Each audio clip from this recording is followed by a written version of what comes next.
quería comentarles un poco de qué se va a tratar este ciclo de vivos, este nuevo ciclo de vivos de Justas y Conscientes, que la idea es que sea un espacio, bueno, de reflexión para todos los que se van uniendo al vivo y comentarles un poco nuestras experiencias.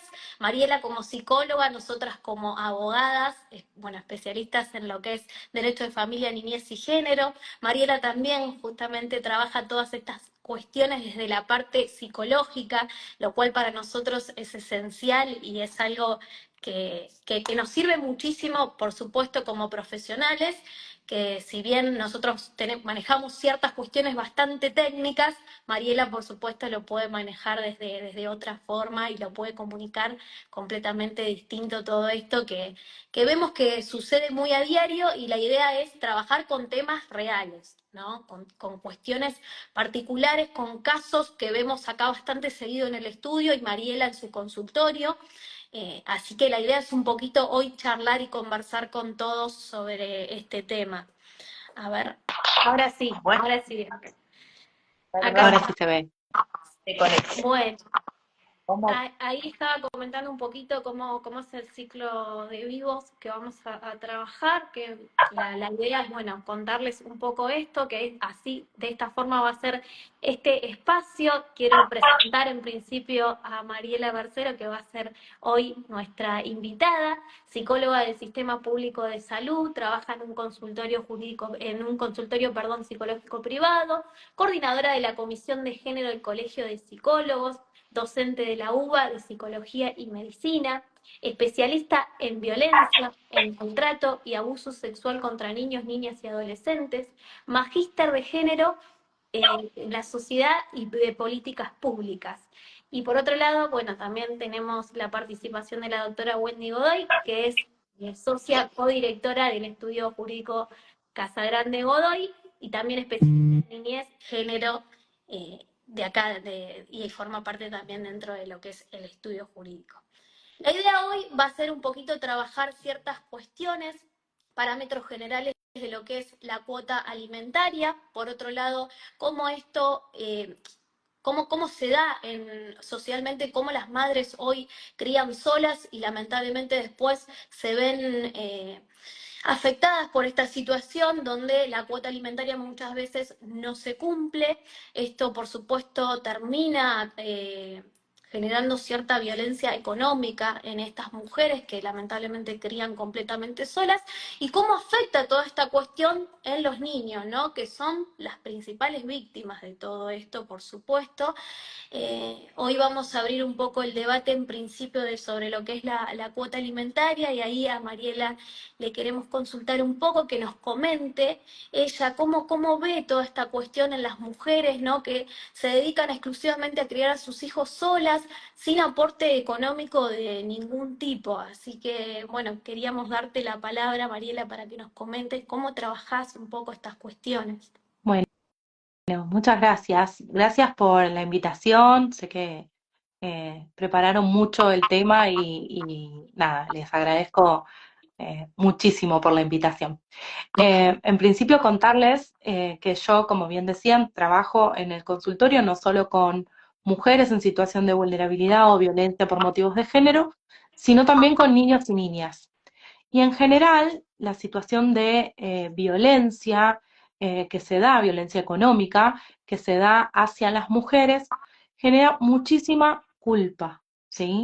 Las mujeres lo que suelen o ocultarlo, o si no es que lo ocultan, contarlo con vergüenza porque sienten que quienes están fallando son ellas, quizás por no iniciar un reclamo jurídico, quizás por no ceder ante determinada extorsión que muchas veces se hace, hace el agresor, digamos, para obtener determinadas cosas a cambio de dar la cuota alimentaria. Entonces, la primera cuestión que quería transmitir es que no hay que sentir culpa. Esto, la cuota es un derecho de los niños y niñas, y la realidad es que como mujeres quizás estamos mucho en la situación de tener que reclamar por el dinero, pero esto no implica, digamos, que sea de una ese dinero es de los niños. Entonces, bueno, hacer hincapié en esto, que no que no hay que sentir culpa, que es un dinero que es de nuestros hijos e hijas, y que si no lo reclamamos, la realidad es que no lo van a poder percibir, y no es nuestra responsabilidad satisfacer todas sus necesidades. Bueno, qué lindo todo esto que nos traes hoy, Mariela, porque la realidad es lo que pasa lamentablemente en un montón de familias, que las madres se ven sobrecargadas, ¿no? Nosotros también esto lo abordamos desde la cuestión técnica y lo vemos bastante, lo vemos bastante. Hoy la carga mental que tienen estas mamás es enorme, porque muchas veces, como habíamos charlado recién antes de iniciar el vivo, pasa que creen la versión de quizás del progenitor, la cual no termina siendo la versión verdadera, ¿no? Esto que nosotros vemos mucho también acá en el estudio con Wendy, cuando por ahí el padre dice, bueno, si vos me haces el reclamo de cuota alimentaria, yo me quedo con los chicos. Y lo vemos un montón y siempre les decimos a las mamás que esto no es así, que no es un intercambio, en realidad es que no se da así de esta manera, pero bueno, vemos que nos pasa mucho también esta cuestión, lamentablemente, sí, sí, sí, nos pasa un montón.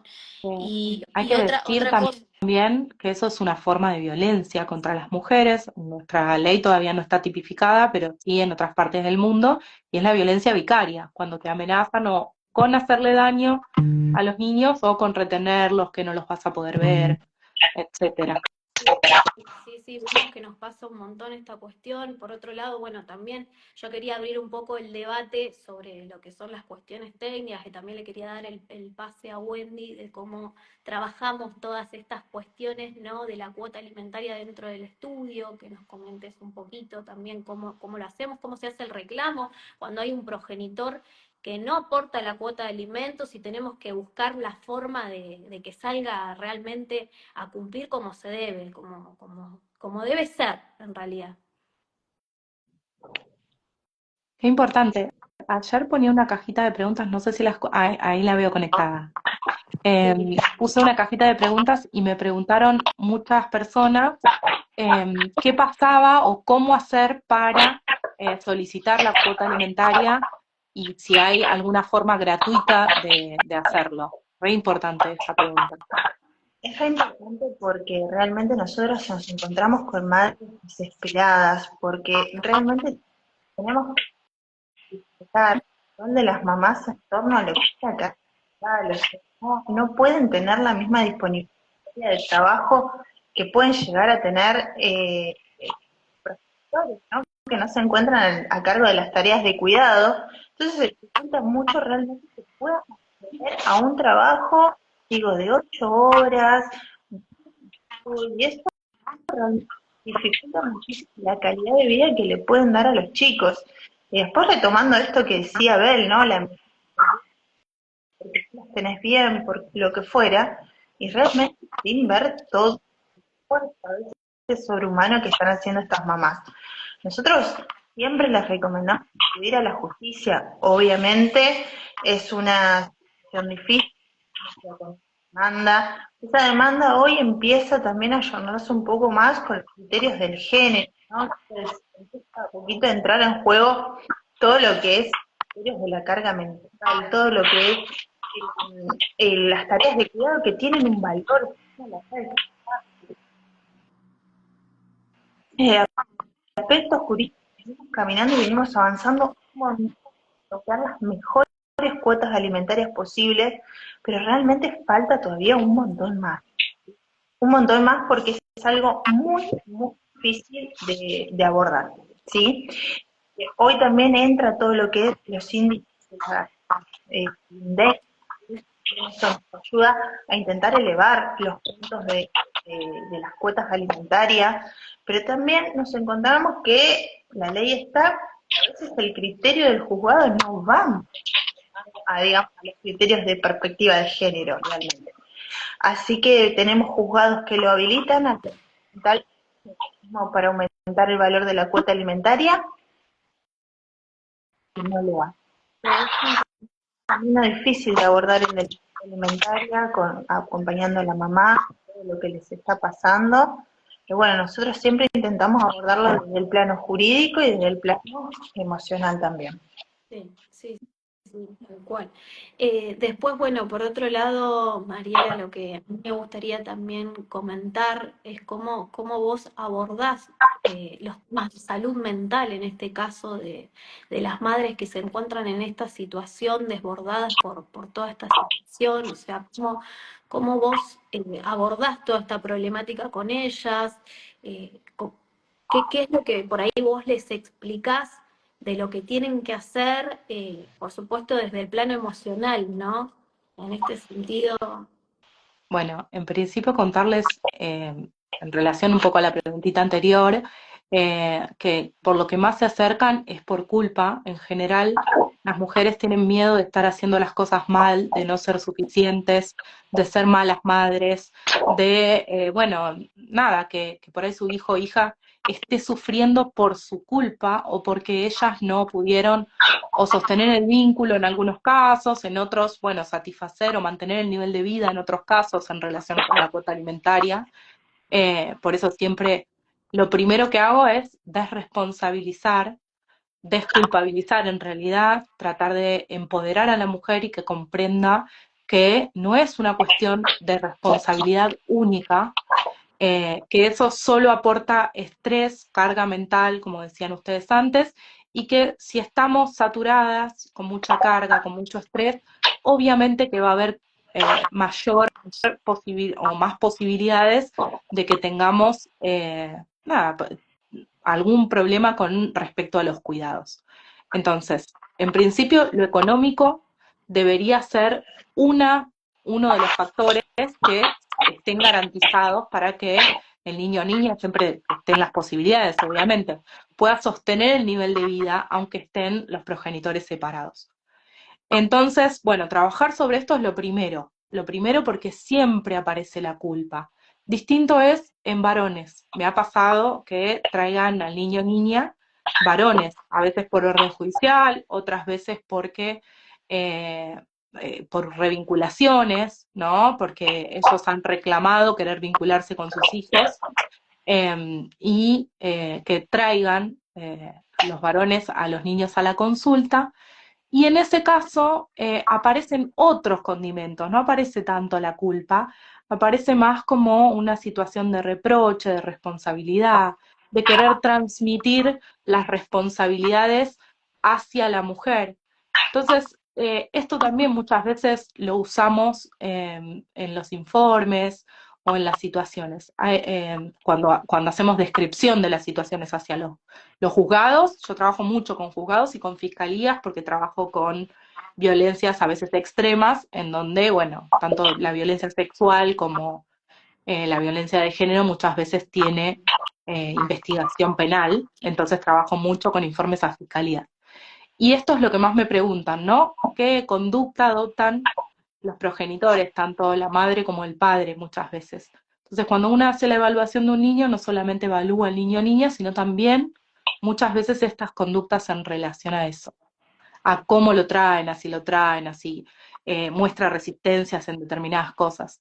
Y charlaba hoy con Belén y le contaba al teléfono una anécdota que mientras preparaba o pensaba de qué cosas me parecía importante hablar, que me pasó hace unos años con un papá que traía a su hija por indicación del juzgado a terapia.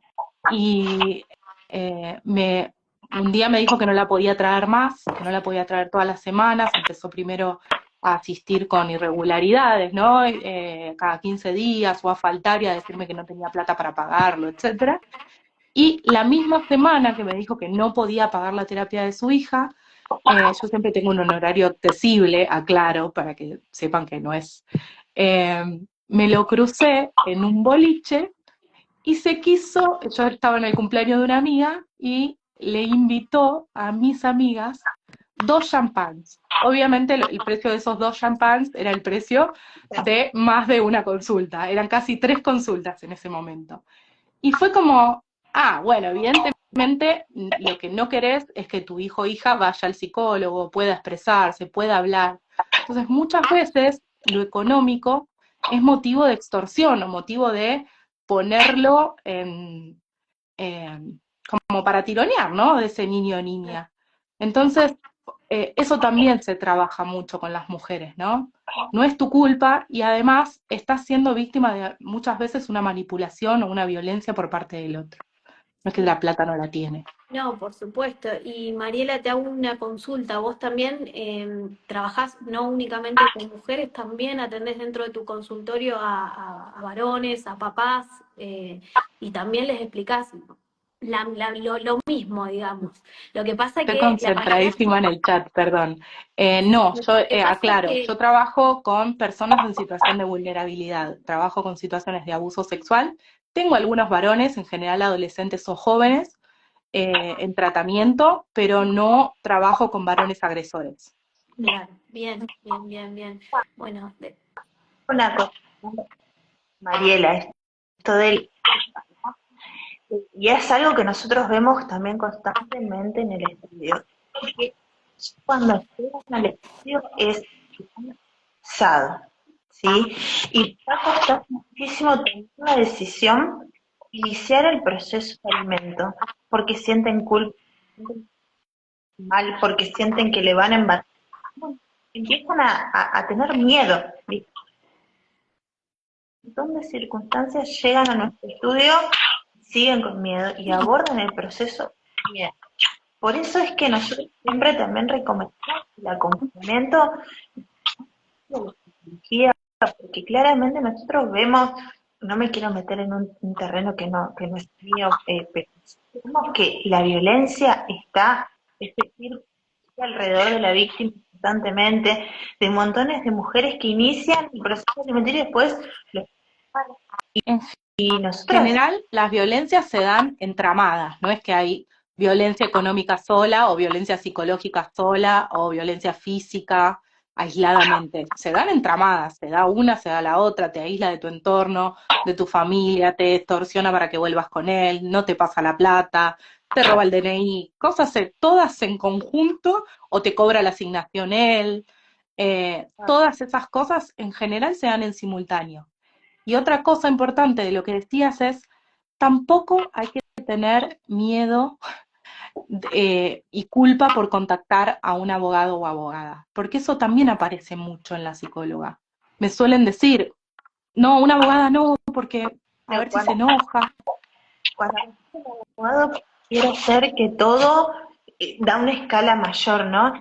Y con estas ideas marías de la asignación, nosotros hemos escuchado progenitores que no quieren pasar la cuota porque dicen, ya corta la asignación, ¿qué más quiere? ¿Qué más quiere si está cobrando la asignación? Y uno dice, Dios, no, no, estamos, hay 2025 Estamos y hablando de seguimos 150.000 pesos, hay que decirlo, ¿no? Que sí. qué comprás, cómo alimentás a un chico, lo vestís, etcétera.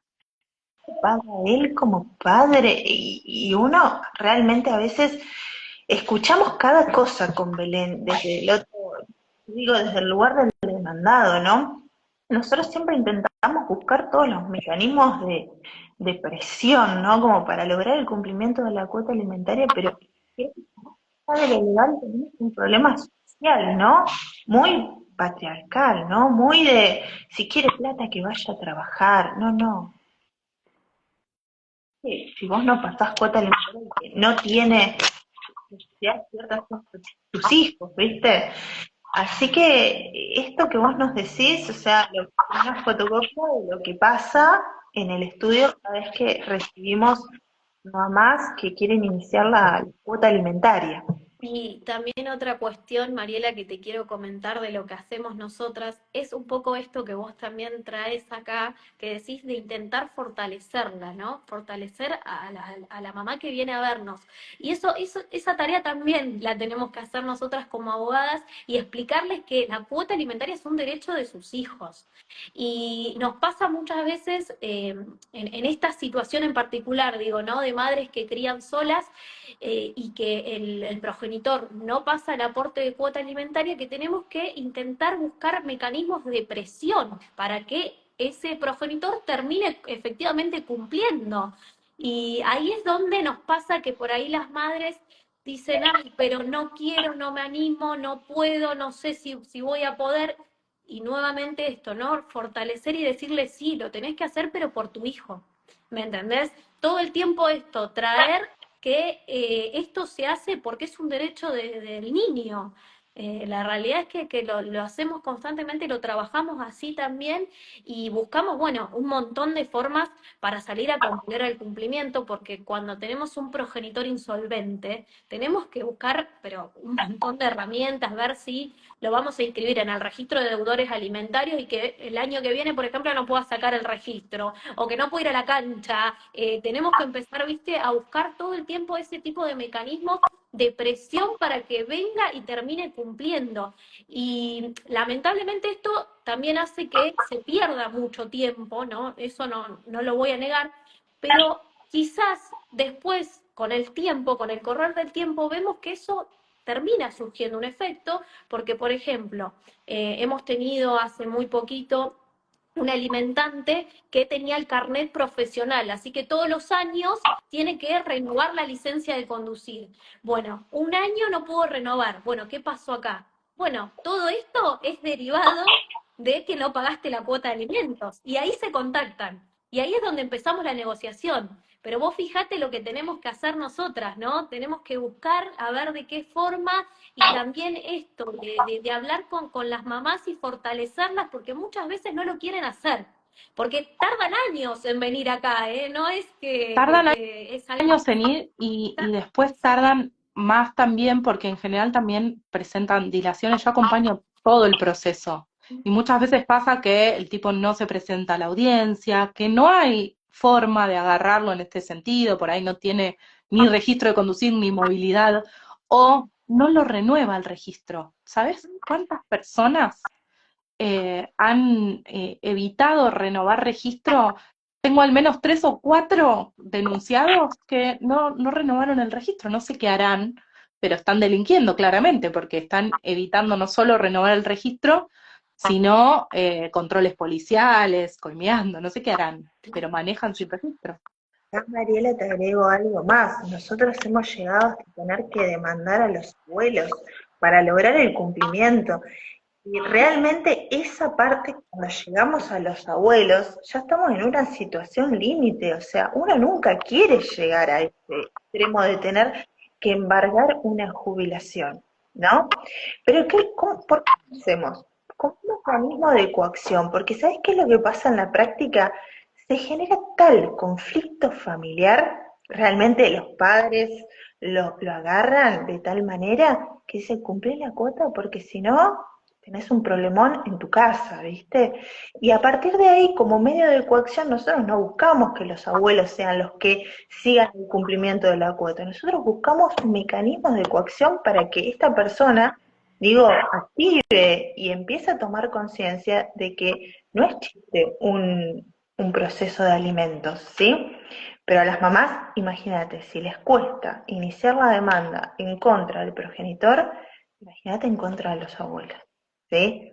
Porque pareciera estar que la mala de la película es la madre, porque están dando a los abuelos, la interesada, pero nadie ve lo que está pasando esta mamá puertas adentro, que se hace cargo de todas las tareas de cuidado, que trabaja a veces más de lo que se puede para poder llevar un plato de comida. Realmente creo que hay todo, acá justo nos estaban preguntando, ¿no? Que dice si se puede pedir a los abuelos. Sí, los abuelos son demandados solidarios dentro del proceso de alimentos, lo tienen que hacer siempre, la justicia busca dentro de la línea parental que la cuota se cumpla, ¿viste? Pero nosotros lo buscamos como mecanismo de coacción, no para que quede siempre el abuelo Claro, cubriendo la cuota, no para que esta persona realmente se dé cuenta que lo tiene que hacer, para ¿no? persuadirlo, disuadirlo de que pueda liberar por ahí a sus padres de esa carga, pero no todo el mundo es consciente de eso, ¿no? Así como tampoco de todo esto que estamos diciendo de que es violencia económica. Entonces muchas veces cuesta llegar a la denuncia o iniciar cargas legales por esta situación de que una no es consciente como mujer de que eso es una violencia no solo hacia nosotras, sino también hacia los hijos. Por supuesto, por supuesto. Nosotros hace poquito empezamos que la denuncia por incumplimiento de los deberes de asistencia familiar en el plano de lo penal, ¿sí? para que el reclamo de alimentos tenga una mayor fortaleza, ¿no?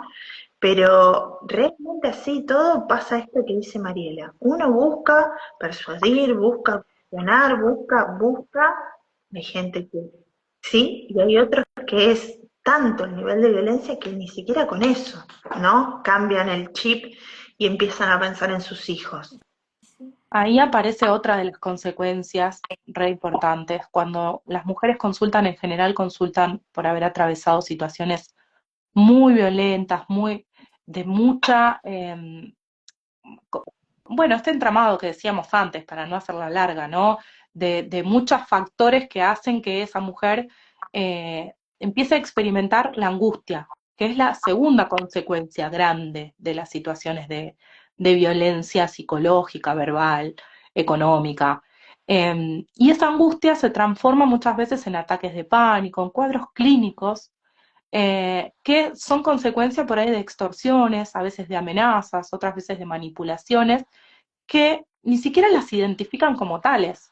Claro. A veces vienen porque las mandan del juzgado, las mandan de los equipos interdisciplinarios, que la verdad es que sí, traumáticas, como dicen en el chat. Los equipos interdisciplinarios que la identifican muy bien y le sugieren a la mujer que pueda estar acompañada dentro del proceso. Entonces es importante también destacar que esta es una consecuencia normal de atravesar una situación de violencia y que no es ni de loco ir al psicólogo, a la psicóloga, que hay que consultar, que está bueno consultarle al profesional antes si trabaja desde la perspectiva de género, porque quizás nosotros no sabemos qué situación de violencia estemos atravesando, pero un psicólogo, una abogada, incluso trabajadora social, en distintos espacios, ¿no? Si trabaja desde la perspectiva de género, nos pueden ayudar, nos pueden asesorar con otro miramiento, ¿no? Con otras formas y otros modos, y desde ahí podemos construir Por para supuesto. que los También algo muy niños. importante de lo que dice Mariela, hoy creo que los profesionales, tanto del derecho y la psicología, entendimos la importancia del trabajo interdisciplinario, ¿sí?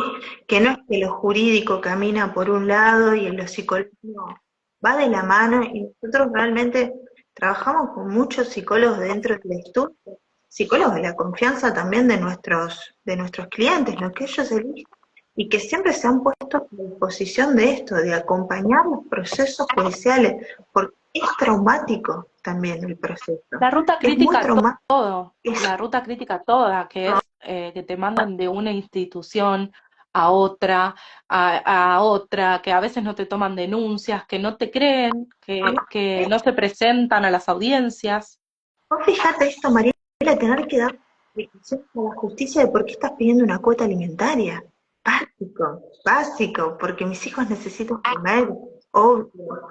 ¿Viste? Y pasa, si bien te digo, vamos avanzando en un montón de aspectos jurídicos, creo que también hay un entramado social, nosotros también, cuando empezamos a pensar este espacio, ¿no? Justas y conscientes, es empezar a pensar, realmente estas cuestiones tienen que estar sobre la mesa, hay que debatirlas. ¿Qué nos está pasando? Digo, en la construcción de los varones y en la construcción de las mujeres también, ¿no? Porque hay algo en nosotras que también ahí es una traba importante que tenemos como para llevar adelante todo este proceso. Así que trabajo interdisciplinario con los psicólogos, también con los asistentes sociales, que también son profesionales que colaboran también muchísimo con nuestra actividad, se puede llegar a buen puerto, creo, ¿no? Pero siempre teniendo como mira esto, ¿no? Entender que nada camina por separado, todo es parte de un entramado, digo, si llegamos a algo judicial es porque también hay algo emocional, hay algo psicológico, y hay que abordar, como siempre decimos con Belén, la problemática familiar desde la raíz. La raíz es la violencia, la raíz es la violencia económica. No Y estamos no hablando solamente. existe violencia sin consecuencias. Eso es importante destacar, porque a veces se minimiza, ¿no? Si no te pega, bueno, no pasa nada. pero muchas veces hay violencias que son invisibles, ¿no?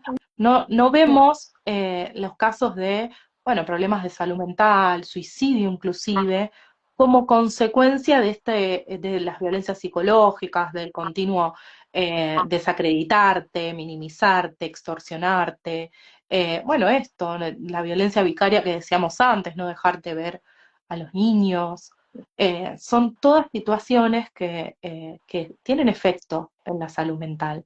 No es que son menores No. que la violencia Y otra física, cosa, la violencia ¿no, María? económica, la psicológica. Me parece a mí que referente a estas cuestiones de violencia, digo, ¿no? Son todas, es todo un proceso también para la mujer, ¿no? Digo yo, vos desde lo psicológico, ¿cómo lo abordás? ¿Cómo la mujer se llega realmente a dar cuenta que está en esa posición de víctima? Porque vos sabés que a nosotras nos pasa muchísimo que vienen y nos comentan, nos dan su discurso sobre su vida en general, me refiero a qué es lo que pasa con el progenitor de sus hijos, y nosotras le explicamos a ellas que son víctimas, del sistema, víctimas de lo que están padeciendo, de que hay una violencia económica, y vos sabés que las mujeres no llegan a darse cuenta de que es así. Y por eso también yo repito, el trabajo interdisciplinario para mí es esencial con los psicólogos, siempre acá desde el estudio, ni bien viene alguien a vernos, les decimos, que si bien nosotros desde acá, desde el estudio, porque hacemos justamente derecho de familia, si bien intentamos contener a las personas y demás, por supuesto que nos quedamos cortas, porque no somos Porque es otro psicólogas. rol, claro. Exacto. Mira, yo ahí siento, yo no trato de ubicar a la persona en el rol de víctima, Claro. porque la realidad es que de lo que hay que ser consciente es de que la otra persona ejerce violencia, no de que una es una víctima. Antes les decía, yo trato de que el primer paso sea salir de la culpa y empoderar a la mujer, proporcionarle herramientas como para salir de esa situación. Y la verdad es que la victimización, ¿no? El hecho de estar en el rol de víctima, nos lleva a la sumisión, no nos lleva a superar esta situación. Es complejo porque en la justicia, cuando uno hace un informe, mientras peor estés, más pena le dan al tipo. O sea, es la realidad. Sobre todo en causas penales, ¿no? La buena víctima, existe ese concepto, ¿no? De decir, bueno, mientras peor esté, mientras más consecuencias tenga, más pena o peor es el chabón. No, en realidad no. En realidad lo que hay que hacer es poner a cada quien en su lugar. Nadie tiene que ejercer violencia ni contra las mujeres, ni contra los niños, ni contra nadie. No es una cuestión específica. Me parece que lo que hay que hacer es empezar a trabajar sobre, bueno, visibilizar que hay determinadas situaciones que ya no más. Deber la cuota alimentaria es violencia económica y es violencia contra los niños. Y si la mujer está haciendo lo posible y lo imposible por recuperar esa cuota, ese derecho de los niños, y sufre violencia psicológica, eso es violento. Y el que es violento es el tipo, no ella una víctima de. Claro. Creo que ese debería ser el posicionamiento con el que trabajamos con las mujeres, ¿no? Y trabajar en el empoderamiento de decir, bueno, debido a esto, vos ahora vas a actuar en consecuencia, ¿o no? Pregunto desde el aspecto psicológico, vos cómo lo trabajás. Porque repito, o sea, nosotros por ahí podemos hablar un montón de cuestiones técnicas, pero después toda esta parte que es elemental y es esencial para también, digo, trabajar con esta mamá, y que realmente después sobre todo esto surja un renacer, que yo siempre digo, es un antes y un después, ¿no? Cuando se dan cuenta la posición que ocupan y realmente se sienten fortalecidas para continuar con el proceso que necesiten hacer, en realidad. Porque muchas veces no se dan cuenta de que lo que les falta es la motivación de salir y buscar lo que realmente necesitan, ¿no? Digo yo, por supuesto, obvio, Mariela, no sé bien cómo vos lo abordás desde el plano psicológico, Cada, pero me cada parece que caso, cada situación es muy singular y cada persona puede hablar por sí misma, ¿no? Pero yo soy bastante ecléctica, yo uso herramientas de distintas corrientes teóricas, no soy ni psicoanalista de la época antigua, ortodoxa, digamos, de Freud, ni hago terapia cognitivo-conductual única y exclusivamente. Voy tomando herramientas de las distintas corrientes de la psicología y, por ejemplo, cuando una persona tiene, no sé, ataques de pánico como consecuencia o trastorno de estrés postraumático, se utilizo algunas herramientas de la terapia cognitivo-conductual. Cuando las consecuencias de la violencia están más invisibilizadas, utilizo otras herramientas más discursivas, más dialécticas, que tienen más que ver con el psicoanálisis, ¿no? Con la pregunta, con la reflexión, con la intervención. Así que es complicado definirles como cuáles son las herramientas. Sí me parece importante que esto que decíamos antes, ¿no? No estigmatizar, que la persona sienta o ataques de pánico o tenga trastorno de estrés postraumático o no pueda poner palabras a lo que le pasa o sienta angustia, a veces desmedida, o sea, como que no, uno dice, pero lo que pasó fue esto o pasó otra cosa. No hay que como querer sacarse por ahí el problema de encima, sí trabajar interdisciplinariamente, como decíamos antes, pensar en articular con un psicólogo o psicóloga, en sugerirle que vaya, y yo igual, ¿no? En sugerirle que consulte otras disciplinas. Retomando lo que decía Mariela, digo, qué importante también es abrir el diálogo interdisciplinario, porque es tan real que para nosotros los abogados en la justicia, cuanto más víctima es, parece ser que mejor nos va a ir en el proceso. Digo, estoy aprendiendo un montón de todo lo que nos está contando Mariela, porque nosotros quizás desde nuestro discurso jurídico, desde nuestra bajada de línea, quiero decir, es la ley de cómo tenemos que avanzar dentro del proceso, ¿no? Y por eso me parece tan importante esto de que los abogados nos abramos a empezar a aprender, a interactuar, a entender la temática y la perspectiva de género desde la raíz, ¿no? Llamo como a una crítica, digo, activa, digo, ¿cuánto nos queda por aprender en el marco de lo jurídico, nosotros también como profesionales? Porque realmente las visiones son distintas, ¿viste? Nosotros cuanto más haya pasado la VIC, cuanto más lo pongamos, decimos, bueno, mejor va a ir, va a salir la medida cautelar, vamos a ir a la audiencia del artículo, va a ir mejor y la van a renovar y así.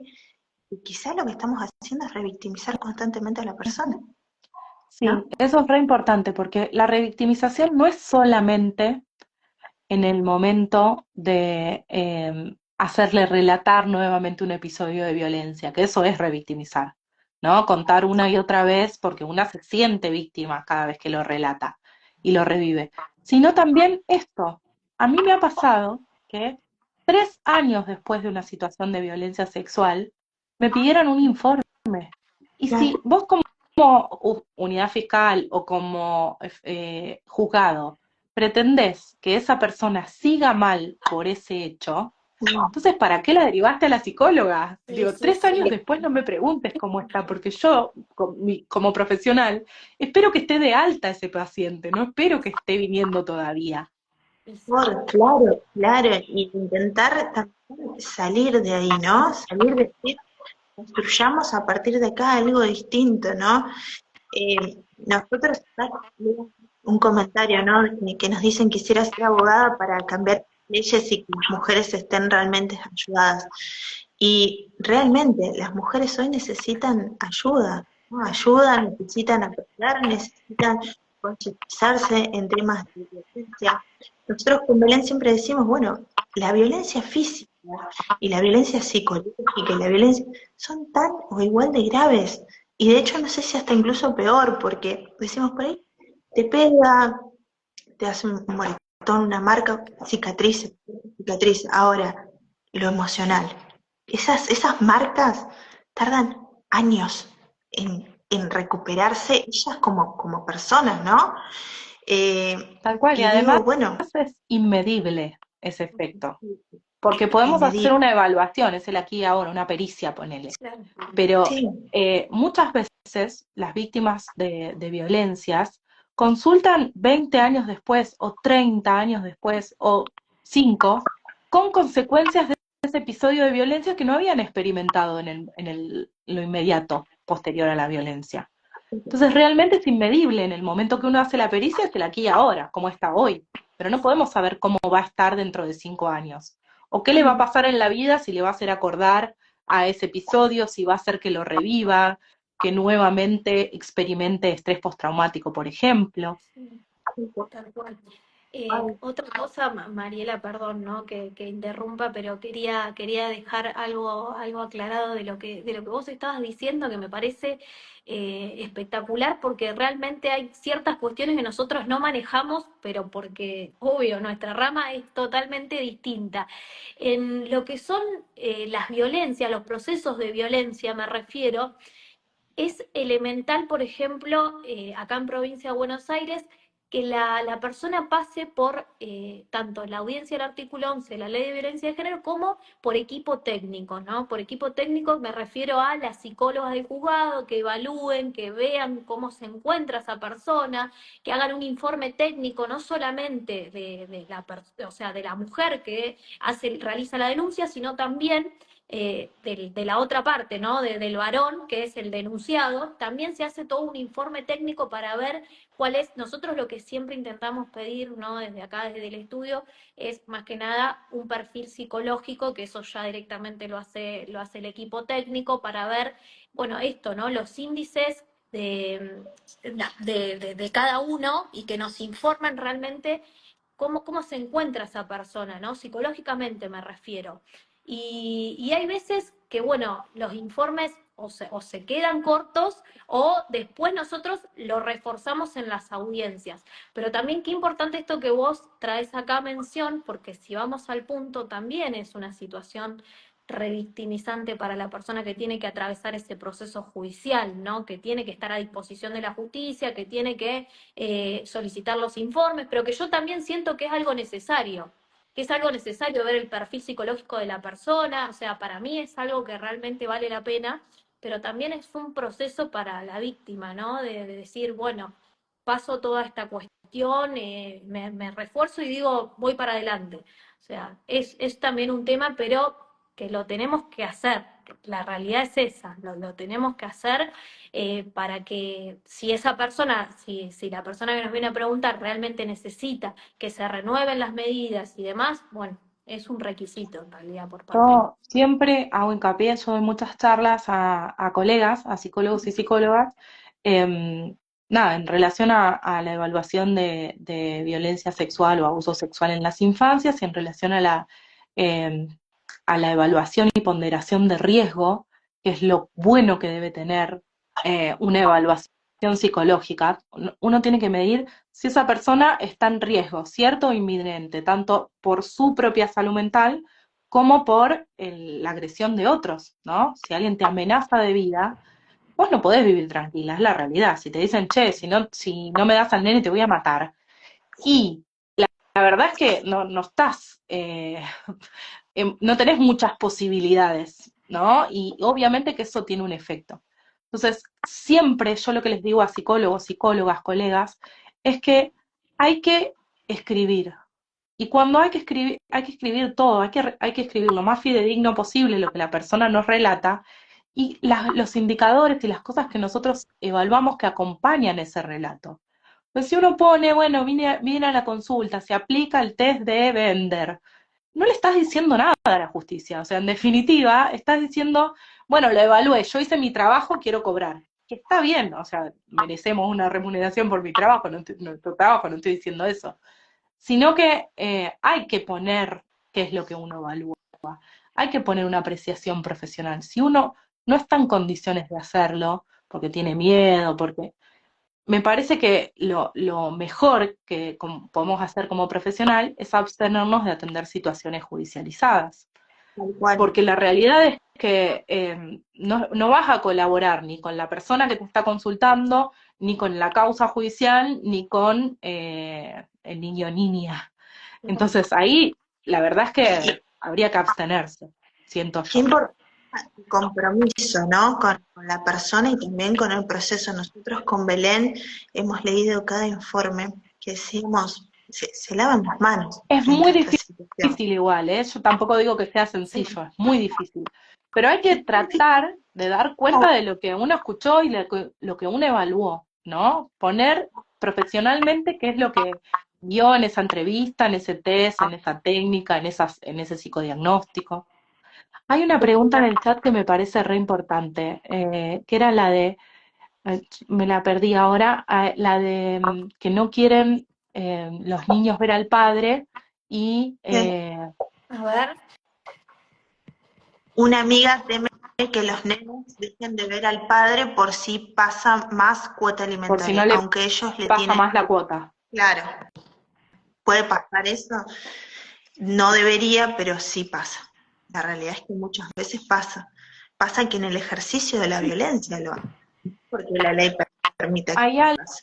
algo ¿Sí? que también como profesionales, psicóloga en mi caso, especializada en todos estos temas, tenemos que conocer y es que existe el interés superior del niño. Es un concepto jurídico.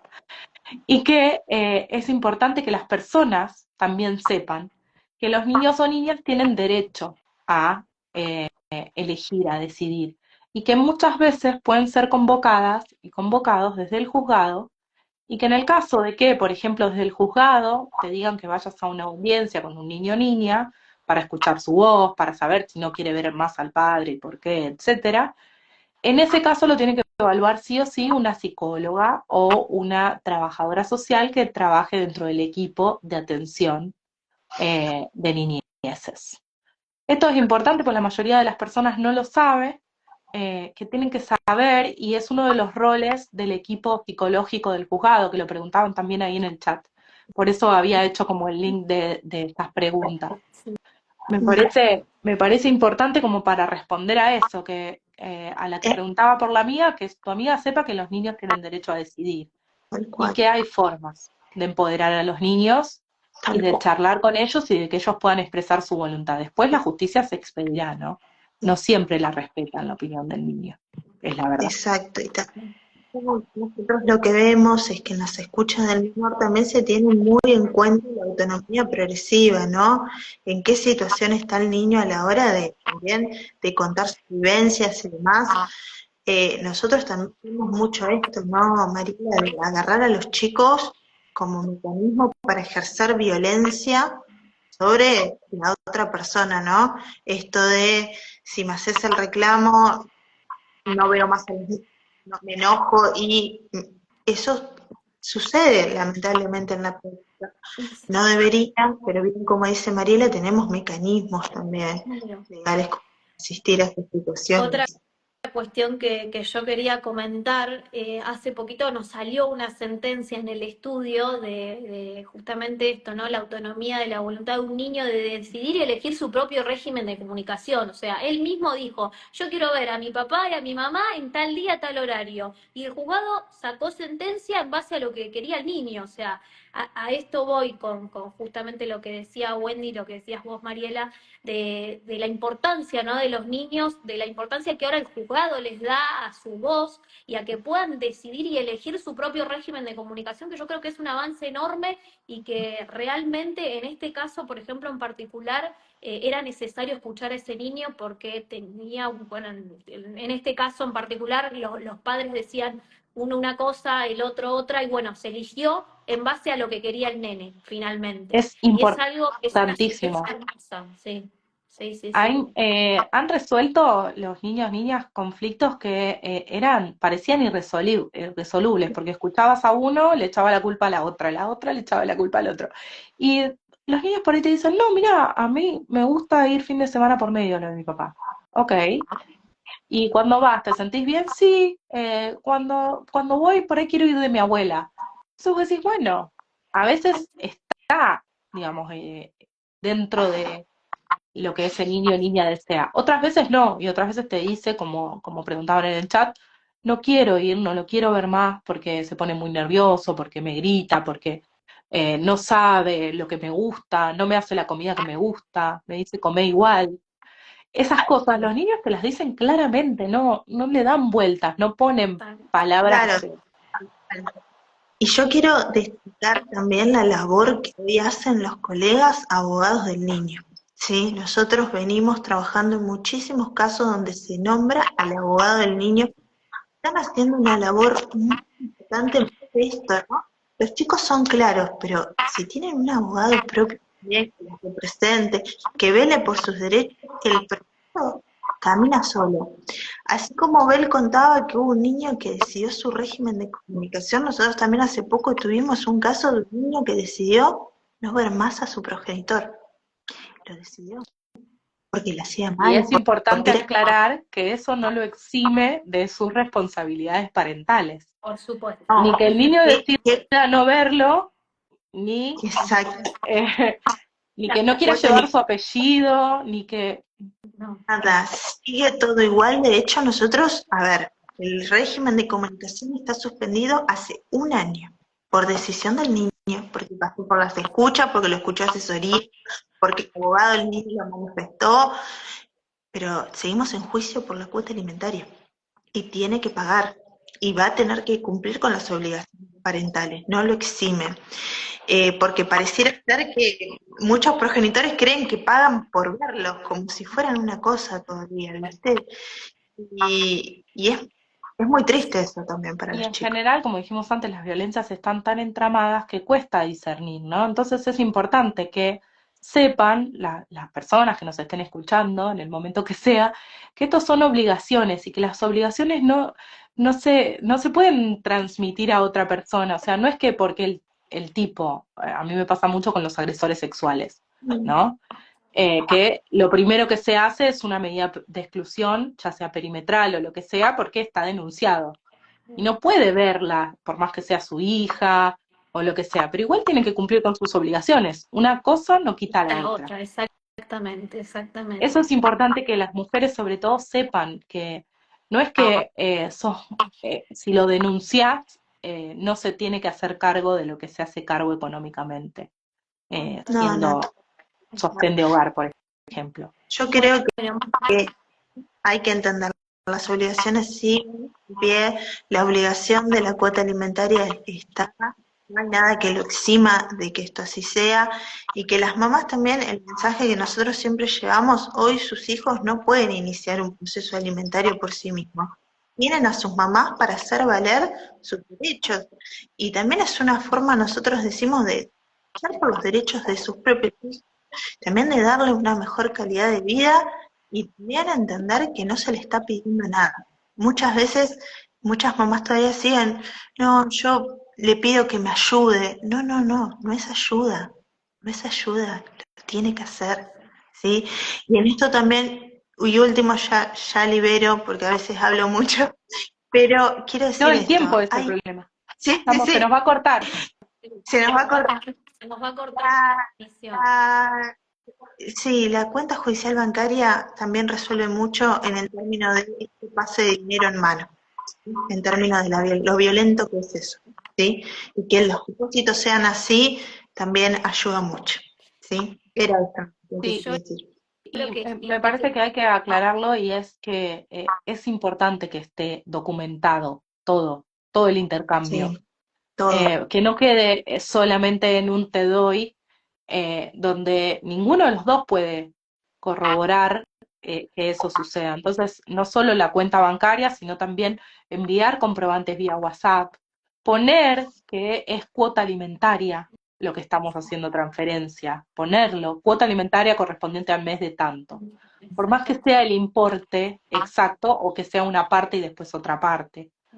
Esas cosas también, una exigirlas y el otro hacerlas, ¿no? Me parece que porque es un beneficio para todos, cuentas claras me parece que es lo mejor. exactamente. Tal cual, tal Bueno, cual. Mariela, Wendy, a mí me gustaría que al final demos como una reflexión, hagamos una reflexión de todo esto que también charlamos acá, como para decirles a todas las personas que nos estuvieron viendo en el vivo y darles también un cierre de toda esta cuestión, ¿no? Que estuvimos trabajando acá, de la carga mental, la violencia, bueno, absolutamente todo esto que hoy trajimos acá y les expusimos a todos para que lo miren y bueno, cualquier cosa, obvio, después quedamos a la espera si nos quieren hacer alguna preguntita particular, porque lamentablemente no llegamos a responder todo. Así que bueno, quería eso, cerrar con una reflexión de cada una. Quedará para un próximo encuentro, hay muchas preguntas. Yo también intentaba seguirlas, pero bueno, difícil. Por mi parte, nada más que no es digamos, no es un reclamo injusto, justo, lo que sea, es un derecho de los niños tener la corresponsabilidad, digamos, la responsabilidad de ambos progenitores en el caso de que existan los dos, y que ambos ejerzan tanto las tareas de cuidado como sus responsabilidades económicas, alimenticias, etcétera. Me parece que es fundamental y que, como dije antes, si no está, lo que falta afecta a la salud mental, tiene consecuencias. Y es necesario, y reparar es mucho más caro siempre que garantizar de entrada y que hacer las cosas bien. Tal cual, tal cual. Bueno, yo, relacionado a lo que decía Mariela, quiero decirles a las mamás que se animen a hacer estos procesos, que realmente la lucha por los derechos de los hijos es un acto de amor y valentía también, porque se requiere mucha valentía para llevar adelante estos procesos. Pero creo que también les enseñamos a nuestros hijos a través de nuestras acciones. Y nuestros hijos no tienen que repetir patrones, ¿no? Si nosotros estamos en esta situación, ellos tienen que entender que eso no está bien, que eso es violencia y que tenemos que avanzar. Así que siempre empoderarlas para que se animen a hacerlo, para que se animen a salir de esas situaciones de violencia. Quiero decir que yo de este vivo me llevo, Mariela, un montón de cosas súper positivas. Te agradezco. Somos seguidores que venimos siguiendo hace un montón. Creemos hoy estás haciendo es, a veces uno no se da cuenta, ¿no? Quizás con un reel, está llevando un mensaje, y te digo, nosotros aprendemos mucho de vos. Gracias. Y hoy me quedo con esto, ¿no? Me quedo con esto de no tratarlas como víctimas, ¿no? Entender, no victimizar, y nosotros inconscientemente, ¿no? Volvemos a esa misma rueda. Aprendí mucho, valoramos mucho que hoy estés acá, un privilegio, perdón. Todo el vivo es sin luz, lo habrán notado, me corta. Estamos con estos cortes, pero bueno, no quería dejar de participar porque es un poco el contexto y la situación económica también, así que hay que saber que esas cosas. Estamos con los cortes de luz así medios programados, así que nada, muchas gracias a todos los que estuvieron en vivo, que fueron un montón, y bueno, y esperemos que Justas y Conscientes sea este espacio, ¿no? Que queremos esto. Diálogo, queremos poner las cosas sobre la mesa, dialogar, decir, falta mucha construcción jurídica, sí, pero también falta mucha construcción social. Digo, tenemos que aprender todavía mucho. Así Tal que cual. eso es modo de decir. Bueno, Gracias por la invitación y por visibilizar estas cosas. no, A vos. a vos. Bueno, adiós.